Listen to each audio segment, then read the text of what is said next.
అందరికీ నమస్కారం. ఈరోజు మీ అందరికీ నేను వినిపించబోయే కథ నిరీక్షణ. రచయిత గంటి రమాదేవి గారు. ఇక కథలోకి వెళితే, బయట వాన పడుతూ ఉంది. 3 రోజుల నుంచి అలా పడుతూనే ఉంది. చినుకు చినుకుగా, ఒక్కోసారి భారీగా. గాలికి ఊగుతున్న చెట్ల శబ్దం, నిరంతరంగా చూరు నుంచి కారుతున్న వాననీటి శబ్దం, దూరంగా గోదారి ఉరుముతున్నట్టుగా సాగిపోయే ప్రవాహ శబ్దం భయం భయంగా వింటోంది అపర్ణ. ఆ రాత్రి అనంతంగా సాగుతున్నట్టుగా అనిపిస్తోంది. ఎప్పుడో చీకటి పడింది, ఇంకా తెల్లారదేం? తెల్లారినా మసక మసకగానే ఉంటోంది. దట్టమైన మబ్బుల వల్ల పగలే చీకటి. నాన్న వెళ్ళి 3 రోజులయ్యింది, ఇంకా రాలేదు. ఎడతెరిపి లేని వర్షం, పొంగే గోదారి. పడవలు నడుస్తున్నాయో లేదో. అమ్మా పిలిచింది అపర్ణ. తల్లి లేవలేదు. కొంచెం గట్టిగా పిలిచింది. ఏం ఇంకా పడుకోలే? అడిగింది తల్లి సుబ్బలక్ష్మి. నిద్ర రావడం లేదు, భయంగా ఉందమ్మా. 5 ఏళ్ల పిల్ల అపర్ణ. అపర్ణను దగ్గరగా తీసుకొని అంది తల్లి. భయం ఎందుకు తల్లి? నాన్న రాలేదమ్మా, బయట గాలివాన, ఏడుపు గొంతుతో అంది. వస్తారమ్మా, పడుకో అంది. కానీ మనసంతా బరువుగా ఉంది ఆవిడకు. వరదొస్తే బెల్లం బుట్టలు తడిసిపోతాయా? అపర్ణ అడిగింది. తేలు కుట్టినట్టు ఉలిక్కి పడిందావిడ. దానికి తట్టినది తనకు తట్టలేదు. గోదారొచ్చి ఊరు మీద పడితే ఇల్లు వాకిళ్ళు మునిగిపోతాయి. బిక్కుమంటూ అటకల మీదే కూర్చోవాలి. అప్పుడు బెల్లం, బియ్యం, చింతపండు సమస్తం తడిసిపోతాయి. ఆవిడ దిగ్గున లేచింది. సామాను గదిలో బెల్లం బుట్టలున్నాయి. చిన్నగా వెలుగుతున్న కోడిగుడ్డు లాంతరు ఒత్తి పెద్దది చేసింది. బెల్లం బుట్టలు ఉన్న గదిలోకి వెళ్తుంటే అపర్ణ మెల్లిగా అంది. తేళ్లుంటాయి, చూసుకో అమ్మా. గుమ్మంలో కాలు పెట్టబోయిన ఆవిడ కాలు వెనక్కు తీసుకొని దీపాన్ని నేల దగ్గరగా తెచ్చి చూసింది. అరచెయ్యంతా నల్లతేలు భయంకరంగా కొండి ఎత్తి పెట్టుకొని ఉంది. కోడి కోడి అంటూ పక్కనే ఉన్న రాయి దానిమీద పడేసింది. బయట వాన శబ్దం నిరంతరంగా వినపడుతోంది. కొత్తగా గోదురు కప్పల బెకబెకమనే గోల మొదలయ్యింది. తాటాకు బుట్టలో ఉన్నాయి బెల్లపు అచ్చులు. చాలా బరువుగా ఉన్నాయి. అపర్ణ, పొద్దునే తీస్తానే, చాలా బరువు. వద్దమ్మా, ఇప్పుడే తీయి, నేల తడిగా ఉంది, పాకం వచ్చేస్తుంది అపర్ణ అంది. ఆ రాత్రి చాలా తొందరగా గడిచినట్టు అనిపించింది అపర్ణకు. తన చిన్న చిన్న చేతులతో బెల్లపు అచ్చులు తను మోసింది అటక మీదకు. తెల్లవారుజామున నిద్రపోయింది. తెల్లవారింది. బాగా వెలుగు వచ్చిన తర్వాత మెలకువ వచ్చింది అపర్ణకు. బయటకు వచ్చి చూసింది. వర్షం తుంపరగా పడుతోంది. నీటి గుంటల్లో కప్పలు సందడిగా తిరుగుతూ అరుస్తున్నాయి. గుడి దగ్గర ఎర్రటి నీరు. పిల్లలంతా ఆడుతున్నారు. ఆ నీటిలో వరద వచ్చేస్తోంది. నాన్న ఇంకా రాలేదు. దిగులుగా చూసింది పొంగుతున్న నీటి వైపు. ఆడుతున్న పిల్లల్ని ఎవరో కేకలేశారు. వాళ్ళు పారిపోయారు. తపా తపా శబ్దం చేసుకుంటూ పూజారి శేషయ్య గారు వచ్చారు. రామరామ, ఘోరం జరిగిపోయిందమ్మా. సుబ్బలక్ష్మి, ఇలా రామ్మా, నీ భర్త నరసయ్య లేడు అరుస్తున్నాడాయన. అపర్ణ గుండె గుబేల్మంది. సుబ్బలక్ష్మి పరిగెట్టుకుంటూ వచ్చింది. ఏమైంది అడిగింది కంగారుగా. శేషయ్య గారు నిట్టూర్చి అన్నారు. పాతరేవులో రాత్రి పడవ దాటుతూ ఉంటే జనం కొట్టుకుపోయారు. మహాగోదారమ్మ, మహాప్రవాహం. దాంట్లో జనం పూచిక పుల్లల్లా కొట్టుకుపోయారు. రౌద్రం మీద ఉంది గోదారి తల్లి. అపర్ణ కళ్ళు మూసుకొని, దేవుడా, మా నాన్నని బతికించు అని ప్రార్థించింది. శేషయ్య గారు చెప్పడం ఆపలేదు. లంకలో సాయిబు గారికి సుస్థి చేసింది. నరసయ్య బెల్లం బుట్టలు అక్కడే ఖరీదు చేస్తాడు కదా. గోదారి పొంగుతూ ఉందని ఆయన్ని ఆసుపత్రికి తీసుకెళ్లడానికి ఎవరూ సాహసించలేదు. నరసయ్య డాక్టర్ను తీసుకొని రావడానికి బయలుదేరాడు. డాక్టర్ను బతిమాలి తీసుకువస్తుంటే చీకట్లో కొబ్బరి చెట్టుకు కొట్టుకొని పడవ తలక్రిందులయ్యింది. నారాయణ నారాయణ, ఎంతమంది బలి అయ్యారో. మా నాన్న అంది కంగారుగా అపర్ణ. ఆయన అపర్ణను చేత్తో ఎత్తుకొని అపర్ణ ముఖంలోకి చూస్తూ అన్నాడు, మీ నాన్నకు భయం లేదమ్మా. కొబ్బరి చెట్టును పట్టుకొని రాత్రంతా ఉన్నాడు, ఇక వస్తూ ఉంటాడు. ఆయనకు తన చిన్న చేతులతో దండం పెట్టి క్రిందకు దిగి బయటకు పరిగెత్తింది తండ్రి కోసం. వానలు వెనకబెట్టాయి. ఉగ్ర నరసింహమూర్తి లాంటి గోదావరి బుద్ధ భగవానుడిలా శాంతరూపం దాల్చింది. చీకటి అయ్యేసరికి భయపడిపోయేది అపర్ణ. పొద్దుపోకుండా రాలేవా నాన్న అడిగింది నరసయ్యను ఆమె. నరసయ్య నవ్వుతూ అన్నాడు, నా తల్లి, ఇంట్లో నా గురించి నువ్వింత ప్రార్థన చేస్తూ ఉంటే నాకేం భయమమ్మా. తండ్రి గురించి బెంగపడ్డ అపర్ణ తల్లి గురించి ఆలోచించేది కాదు. ఎప్పుడూ ఇంటి పట్టునే ఉంటుందనా? మళ్ళీ మళ్ళీ వానాకాలం వస్తూనే ఉంది. 4 ఏళ్లకొకసారి మళ్ళీ వరద వచ్చింది. 4వ తరగతిలోకి వచ్చిన అపర్ణకు ఏదో లోపం గోచరించింది తల్లిలో. కళ్ళ కింద నల్లటి మచ్చలు, మాట నీరసంగా వస్తోంది. ఈ సాయంత్రం అమ్మ గురించి దేవుణ్ణి వేడుకోవాలి అనుకుంది. అయితే అప్పటికే సమయం మించిపోయినట్టుంది. సాయంత్రం ఇంటికి రాగానే ఇంటి చుట్టూరా ఉన్న జనాన్ని బెరుకుగా చూసింది. సుబ్బలక్ష్మిని బయట పడుకోబెట్టారు. ఏం మాయదారి జబ్బో లోపల తినేసింది. ఒక్కరోజు చెప్పలేదు తను బాధపడుతున్నట్టు. తన బాధ తనలోనే ఇముడ్చుకొని భర్తకు పిల్లకు వండి పెట్టేది. గుంపులో ఎవరో అన్నారు, పాపం నరసయ్య సైకిల్ వేసుకొని బెల్లం బుట్ట వెనక పెట్టుకొని ఊరూరా వీధి వీధి తిరిగితే కానీ పూట గడవదు. పెళ్ళాన్ని చూసుకోలేకపోయాడు. అది సరేనమ్మా, పసుపు కుంకుమలతో సుబ్బలక్ష్మి వెళ్ళిపోయింది. అదృష్టవంతురాలు. సుబ్బలక్ష్మి వెళ్ళిపోయింది. నరసయ్య మరో టక్కులాడిని పెళ్లాడతాడు. మధ్యలో అన్యాయమైపోయేది ఈ పిల్లముండ అపర్ణే కదా. అపర్ణకు ఏదో అర్థమయ్యింది.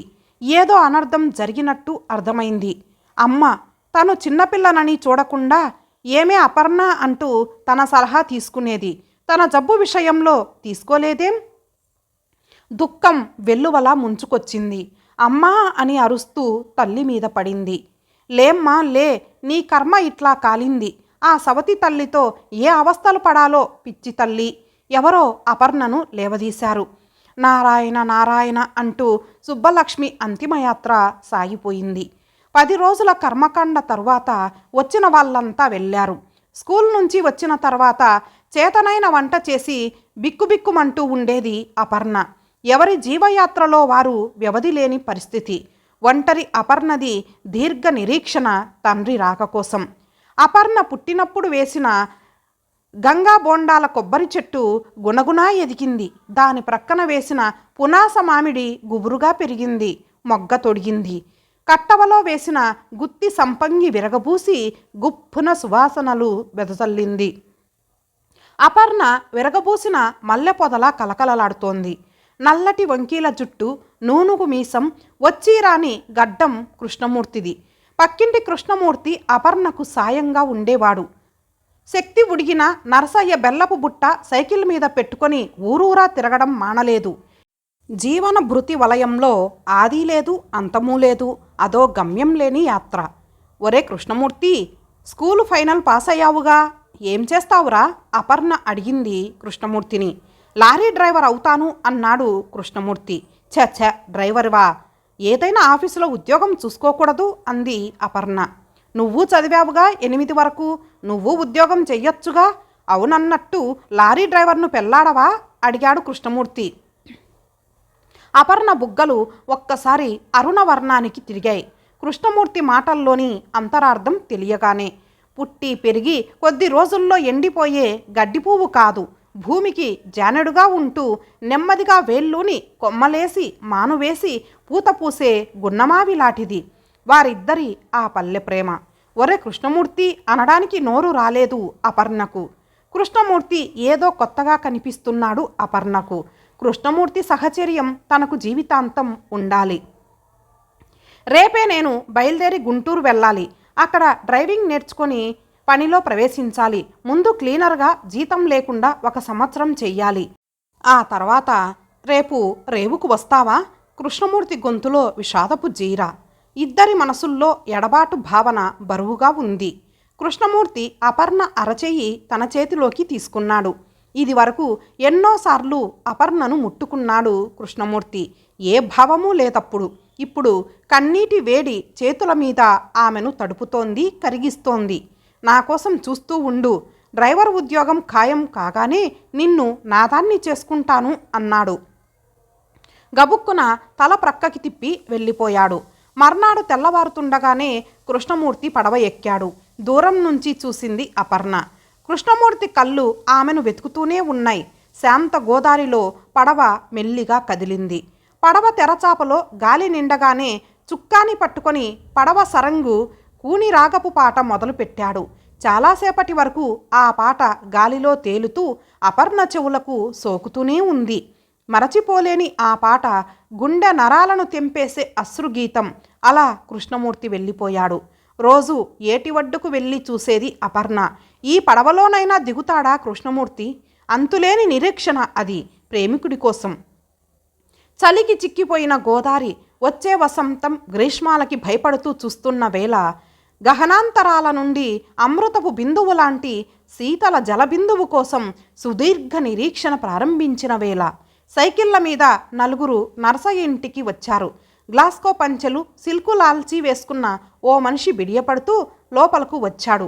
మిగిలిన వాళ్ళు అతని భుజాలు రాసుకుంటూ వచ్చారు. నరసయ్య కంగారుగా లోపలి నుండి వచ్చాడు. అయ్యా, రండి రండి, ఈ చాప మీద కూర్చోండి. క్షమించండి, ఆడదిక్కులేని సంసారం, ఇలా ఉంది ఇల్లు. నరసయ్య, ఇల్లు బాగానే ఉంచిందయ్యా నీ కూతురు. ఏమైనా మా భద్రం అదృష్టవంతుడు, వచ్చిన వాళ్లలో ఒకడన్నాడు. అపర్ణకు అర్థమైంది. తండ్రి తనకు పెళ్లి సంబంధం తెచ్చాడు. అమ్మా అపర్ణ, చెరుకు పానకం, రొట్టె ముక్క తీసుకురామ్మా, పెళ్లివారు వచ్చారు. అపర్ణ తగరపు కంచాల్లో రాత్రి చేసిన రొట్టె ముక్క, చెరుకు పానకం తీసుకువచ్చి వాళ్ళ ముందు పెట్టింది. అవి తింటూ అన్నాడు వాళ్ళల్లో అందరిలోకి పెద్దవాడుగా కనిపిస్తున్నాయన. మా భద్రం పాలకొల్లులో ధాన్యం బ్రోకరు. రోజుకు లోటు లేదు. ఖర్చులు పోను పావలా డబ్బులు మిగులుతాయి. పెళ్ళానికి లోటు చెయ్యడు. మరి అబ్బాయికి అమ్మాయి? బంగారపు పల్లెంలో కెంపులా ఉంది అమ్మాయి. భద్రం అదృష్టవంతుడు. ఇక నచ్చడాలు గిచ్చడాలు అన్నీ తీసేయి. ఇచ్చిపుచ్చుకోవడాల్లో కూడా పట్టింపు లేదు. ఇక వైశాఖంలో ముహూర్తాలు ఉన్నాయి. దడదడలాడించేశాడు ఆ పెద్ద మనిషి. వాళ్ళు వెళ్ళిన తర్వాత అపర్ణ అంది, నాన్న, నన్ను పంపించేస్తావా? నరసయ్య చెమ్మగిల్లిన కళ్ళను ఒత్తుకుంటూ అన్నాడు. నాకు తెలుసమ్మా నీ మనసు. కృష్ణమూర్తి లారీతో పాటు ఉత్తర దేశం వెళ్ళాడట. తిరిగి రాలేదు. 6 నెలలయ్యింది. వాళ్ళింట్లో రోజు ఏడుస్తూనే ఉన్నారు. ఏమో ఆ భగవంతుడు ఎలా రాశాడో వాడికి, ఏమైపోయాడో ఏమో. ఆ రాత్రంతా అపర్ణ కన్నీటి గోదారే అయ్యింది. పెళ్లిలో ఆమె కళ్ళు కృష్ణమూర్తిని వెతుకుతూనే ఉన్నాయి. పల్లె వదిలి పట్నం వచ్చింది అపర్ణ. కొబ్బరి కొట్లు, కాలువలు, పడవలు, ధాన్యం రవాణా, సినిమా హాళ్ళు, దేవదాసు సినిమా చూసింది. మానిన గాయం మళ్ళీ కలుక్కుమంది. ఎక్కడున్నాడో కృష్ణమూర్తి? ఉత్తర దేశంలో ఎక్కడున్నావు? అసలు ఎందుకు వెళ్ళావు? కలుక్కుమనే ములుకులాటి ఆలోచనలు. కాలువ ఒడ్డున ఒంటిగది పెంకుటిల్లు అద్దెకు తీసుకున్నాడు భద్రం. కాలువ అవతల చాకలి గుడిసెలు. రాత్రంతా కుయ్యోమని ఏడిచే కుక్కలు. నాన్న ఏం చేస్తున్నాడో? ఊరూరా తిరిగి ఇంటికొస్తే 4 మెతుకులు పెట్టే దిక్కులేదు. మనసును కృంగతీస్తోంది ఆ ఆలోచన. భద్రం ఇంటిలో నుంచి మధ్యాహ్నం వెళ్ళేవాడు. ఏ అర్ధరాత్రో వచ్చేవాడు. పుల్లటి తీయటి వాసన ఏమిటో తెలియలేదు మొదట్లో. తర్వాత ఎదురుగా ఉన్న చాకలామె చెప్పింది, నువ్వు చాలా అదృష్టవంతురాలివమ్మా. తాగేసి గుట్టుచప్పుడు కాకుండా పడుకొని ఉంటాడు భద్రమయ్య. మావాడు చావచితక తంతాడు. తండ్రి వస్తే ఆయన భయానికి ఈ అలవాటు మానతాడేమో. ఒక కార్డు తెప్పించి ఉత్తరం రాసింది. నాన్న, నువ్వు మా దగ్గరకొచ్చేయి అని. ప్రతిరోజు ఎదురు చూసేది అపర్ణ ఇద్దరి కోసం. 1 భద్రం, 2 నరసయ్య. అనంతమైన నిరీక్షణ అది. మార్పనేది జీవితం. కాలం గడిచిపోతూ ఉంటుంది. కొన్ని విషయాల్లో జీవితం అస్వాభావికమైనది. అదే మార్పులేని జీవితం. అపర్ణ జీవితంలో మరో వ్యక్తికి స్థానం వచ్చింది, రవి. ఆమె తరం అంతరించకుండా ప్రకృతిచ్చిన ప్రసాదం. రవి పుట్టినప్పుడు వచ్చాడు నరసయ్య. మనవడి చేతికి అణా ఎత్తు బంగారపు ఉంగరం తొడిగాడు. ఆ తర్వాత ఏండ్లు గడిచినా రాలేదు. భద్రం కొడుకును చూసుకొని మురిసిపోయాడు. వరుసగా కొన్ని నెలలు అపర్ణకు అతని కోసం నిరీక్షించే బాధ తప్పింది.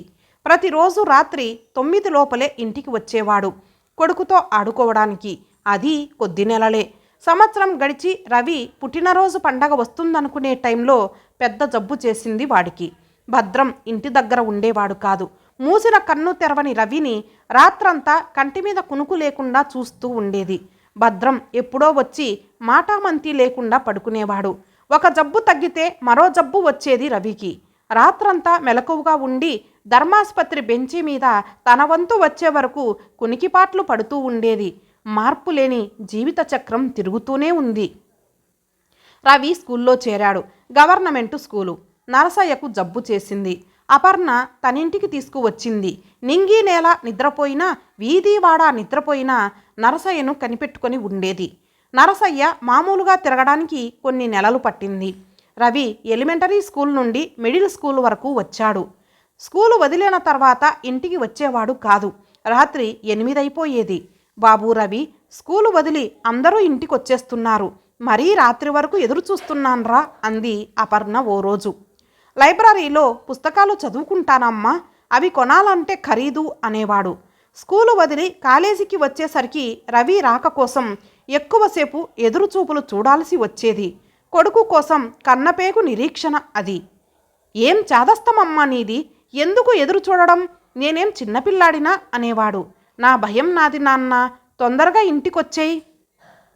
రవి నవ్వుతూ అన్నాడు, నీ దగ్గరే కూర్చుంటే మన భవిష్యత్తు సంగతి, నేను కూడా రైస్ మిల్లు బ్రోకర్ని అవుతాను అలా అయితే.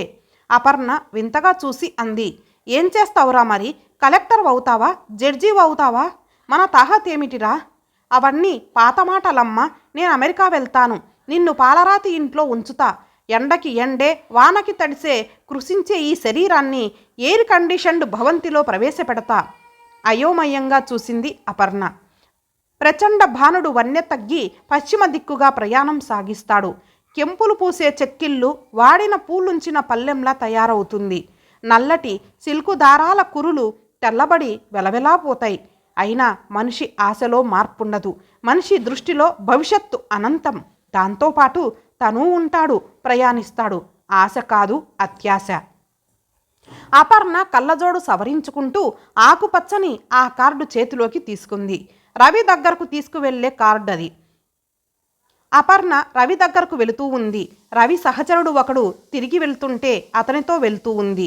భద్రం తను రానన్నాడు. కాంతులు విరచిమ్మే అంతర్జాతీయ విమానాశ్రయం ఆమెకో వింతలోకంలా ఉంది. ఒక కోనసీమ నుండి ఇంకొక కొసనున్న సీమ. అమెరికాకు ఆమె తొలి ప్రయాణం. రవి అన్నమాట అక్షరాలా చేశాడు, శ్రమించాడు, అమెరికా వెళ్ళాడు, అందమైన అమ్మాయిని పెళ్లాడాడు. బొంబాయి నుంచి ఫ్రాంక్ఫర్ట్, అక్కడ 4 గంటల విరామం తర్వాత ఫ్రాంక్ఫర్ట్ నుంచి చికాగో. మా అమ్మగారు కూల్ డ్రింక్ తాగుతారా, ఐస్ క్రీమ్ తింటారా అని నిమిషానికి అడుగుతుంటే తల వద్దన్నట్టు ఆడించేది అపర్ణ. 24 గంటల తర్వాత రవి కారులో కూర్చున్న తర్వాత కానీ ఆమె మనస్సు శాంతించలేదు. ఈ 24 గంటలు పూర్తి కానట్టున్న నిరీక్షణతో ఆమె ఎంతో ఆందోళనకు గురైంది. తన ఫ్లాట్లోకి వచ్చిన తర్వాత రవి అన్నాడు, ఇన్నాళ్ళు చాలా కష్టాలు అనుభవించావమ్మా, ఇక విశ్రాంతి తీసుకో, ఇక్కడ దేనికి శ్రమ పడక్కర్లేదు, అన్నిటికీ యంత్రాలు ఉన్నాయి. అపర్ణ అలసటగా కింద కూర్చోబోతుంటే రవి కంగారుగా అన్నాడు, సోఫాలోనో కుర్చీలోనో కూర్చో అమ్మా, క్రింద కూర్చోవడం అన్సివిలైజ్డ్. రవి ఉదయం 7 గంటలకు భార్యతో సహా పనికి వెళ్ళిపోతాడు. సరిగ్గా 6:15 వచ్చేస్తాడు. అతనికి గర్వంగా ఉంది, ఆనందంగా ఉంది. పాలకొల్లు తప్ప మరే పట్నమూ చూడని తల్లిని చికాగో తీసుకువచ్చాడు. ఇక్కడ ఉన్న వింతలతో ఆమెను థ్రిల్ చేయాలి. ఆమె పడ్డ బాధలన్నీ మర్చిపోయేటట్టు చేయాలి. కానీ రవికి నిరాశే మిగిలింది. అపర్ణ దేని మీద ఆసక్తి చూపలేదు. నిర్లిప్తత, రోదసిలో ఉండే నిశ్శబ్ద నీరవత్వం. 3 వారాలకు ఆమెకు పెళ్ళున జ్వరం వచ్చింది. రవి కంగారు పడ్డాడు. ట్రీట్మెంట్ జరుగుతుండగా డాక్టర్ చెప్పాడు ఆమెకు ఒంటరితనం వల్ల సంతోషం లేదని. జ్వరం తగ్గిన తర్వాత అడిగాడు తల్లిని, ఒంటరితనం వల్ల బెంగ పెట్టుకున్నావా? అపర్ణ లేదని తల తిప్పింది. చిన్నప్పటి నుంచి గడిపిన జీవితం కళ్ళ ముందు తిరిగింది. తను ఒంటరిగానే పుట్టి పెరిగింది. 7 ఏళ్లకే తల్లిపోయింది. మరీ ఒంటరితనం. కృష్ణమూర్తి వెళ్ళిపోవడం, భద్రంతో పెళ్ళి, రాత్రి ఎప్పుడో వచ్చి అతను నిద్రపోవడం, రవి చదువు, ఒంటరితనం తప్ప ఏమీ లేదు. ఇదేం కొత్త కాదు. అదే చెప్పింది రవితో. అపర్ణకు జ్వరం తగ్గినా ఆరోగ్యం కుదుటపడలేదు. మనిషి మరీ కృంగిపోయింది. తిండి తినదు, ఒకటే నిద్ర. రవి సైకియాట్రిస్టుకు చూపించాడు. ఏవో అర్థం లేని థియరీలు చెప్పి తన ఫీజు తీసుకొని వెళ్ళిపోయాడు. బెంగ ఎవరి గురించి? అపర్ణను తిరిగి తీసుకొచ్చేయాలని నిర్ణయించుకున్నాడు. తిరిగి వచ్చినా ఆమెలో మార్పు లేదు. ఆరోగ్యం క్షీణిస్తోంది. మందులు పుష్కలంగా ఉన్నాయి. డాక్టర్లు బోలెడమంది. డబ్బుకు లోటు లేదు. ఏమయ్యిందామెకు? ట్రీట్మెంట్కు రెస్పాన్స్ లేదు. రవి సెలవు అయిపోవచ్చింది. తల్లిని అలాగే వదిలి వెళ్ళబుద్ధి కాలేదు. 4 రోజుల్లో ప్రయాణం. రాత్రి సరిగా నిద్రలేదు. అటు కల్పవృక్షం లాంటి ఉద్యోగం, ఇటు మాడిపోతున్న అశ్వత్థ వృక్షంలా తల్లి. తెల్లవారుజామున నిద్ర పట్టింది. కలలో గజిబిజిగా ఒక ఆలోచన. గబుక్కున లేచి కూచున్నాడు. ఆలోచనలు చిందరవందరగా. ఆ రోజంతా అన్యమనస్కంగా ఉన్నాడు. తల్లి అనారోగ్యానికి కారణం శారీరకం కాదు, అది చూచాయగా తెలుస్తోంది. ఆమె కుదుటపడాలంటే అలా చెయ్యాలి. అది బాధాకరమైన తప్పదు. ఆ సాయంత్రం అపర్ణను ట్రీట్ చేస్తున్న డాక్టర్ దగ్గరకు వెళ్ళి తన ఆలోచన చెప్పాడు. తెల్లవారకుండానే తన సామాను తీసుకుని తల్లికి చెప్పకుండా ప్రయాణమై వెళ్ళిపోయాడు. ఉదయాన్నే డాక్టర్ వచ్చాడు. సారీ అపర్ణమ్మ గారు, రవి రాత్రే వెళ్ళిపోయాడు. అర్జెంటుగా టెలిఫోన్ వచ్చింది. మీకు చెప్పడం కుదరలేదు. అపర్ణకు ఆ మాటలు తూటాల్లా తగిలాయి. మళ్ళీ ఎప్పుడు వస్తాడు? ఏమో. ఇప్పుడు పాత ఊరిలో ఉన్నాడో లేదో తెలియదు. అసలు అమెరికాలో ఉన్నాడో, ఇంకో దేశం వెళ్ళిపోయాడో. వెళ్ళాక ఉత్తరం రాస్తానన్నాడు. అపర్ణ కాంతి లేని కళ్ళల్లో కన్నీటి సముద్రం. ఒక్కగానొక్క కొడుకు రవి చెప్పకుండా వెళ్ళిపోయాడు. అప్పటి నుంచే ఆమె కళ్ళు వీధి గుమ్మం వైపే, కొడుకు రాసే ఉత్తరం కోసం నిరీక్షణ. డాక్టర్ బయటకు వెళుతూ ఉంటే రవి మాటలు గుర్తుకొచ్చాయి. అమ్మ చిన్నప్పటి నుంచి టెన్షన్లో బతికింది. ఎప్పుడో ఒకరి గురించి ఆమె వరి అవుతూనే ఉండేది. ఆమెకు అట్టి పరిస్థితుల్లో అనారోగ్యం కలగలేదు. చీకు చింత లేని సమయంలో ఆమె ఆరోగ్య పరిస్థితి మారిపోయింది. ఆ రెంటినీ పరీక్షిస్తే ఆమె ఆరోగ్యానికి ఈ నిరీక్షణకి ఏదో ఇంటిమేట్ రిలేషన్ ఉన్నట్టుంది. అందుకే అటువంటి పరిస్థితి కల్పించి వెళ్ళిపోతున్నాను. మళ్ళీ 10 రోజుల్లో మీకు ఫోన్ చేస్తాను. నేను కర్కోటకుణ్ణి డాక్టర్. ఇలా చేయక తప్పడం లేదు. మంచం దిగి వచ్చి అపర్ణ గుమ్మం దగ్గరే కూర్చుంది నీరసంగా.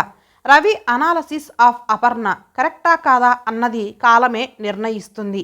ఈ లోపల అపర్ణ నిరీక్షణ కొడుకు కోసం. కన్ను మనసు ఒకటై దానికోసమే బ్రతుకుతున్నట్టుంది ఆమె చిత్ర నిరీక్షణ. అతను రాసే ఉత్తరం కోసం నిరీక్షణ. ఇంతటితో ఈ కథ సమాప్తం. మరలా మరొక మంచి కథతో కలుద్దాం. అంతవరకు సెలవు. నమస్తే.